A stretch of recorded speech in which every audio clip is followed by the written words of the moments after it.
hinimok ni dating Senate President at ngayon Senator-elect Vicente Tito Soto III ang mga kasalukuyang nakaupo bilang senador na suriin ang mga dating impeachment proceedings at batas dahil masyado umanong obvious na nagbubulag-bulagan ang mga ito sa tunay na dahilan kung bakit hindi umuusad ang dapat na mangyaring impeachment sa Vice Presidente. Ito ay kaugnay sa ginawang pagboto ng 18 senator judges na ibalik sa Kamara ang isinumiting articles of impeachment laban kay Vice President Sara Duterte sa pangunguna ng mga alyansa at tapat ng mga kaibigan tulad na lamang nina Ronald Bato de la Rosa, Bongo at Ruben Padilla. Saad niya sa kanyang ex, dating Twitter post, na kanya umanong natutunan mula sa yumaong senador Miriam Defensor Santiago. Senate Court's decision is flawed. A senator judge cannot file a motion on himself.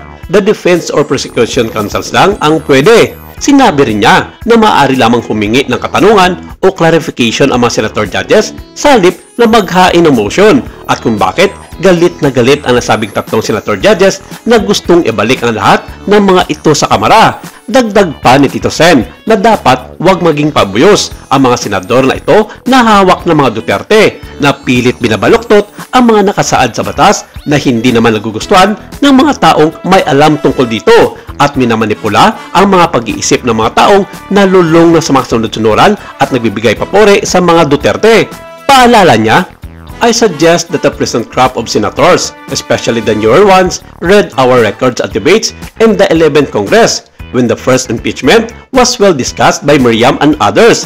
The reason for the rub and the decorum, aral-aral muna bago putak. Study first before speaking nonsense. Sa kabilang banda, hindi naman ito pinagsawalang kibo ni Senador Ruben Padilla kung saan sinabi niyang karapatan niyang protektahan ang tamang tao na magbibigay ng tamang direksyon sa ating bansa. Sa kanyang naging recent interview sa ilang mga miyembro ng media na nakaabang sa pagtapos ng sesyon ng Senado noong nakarang linggo, sinabi niya na hindi siya papatol sa mga taong nagkukunwaring may maraming alam sa konstitusyon ng bansa. Bagkus, ipagpapatuloy lamang nito ang mga nasimulan ng harin para protektahan ang Vice Presidente sa mga taong nagbabalak pababain ito sa kanyang pwesto.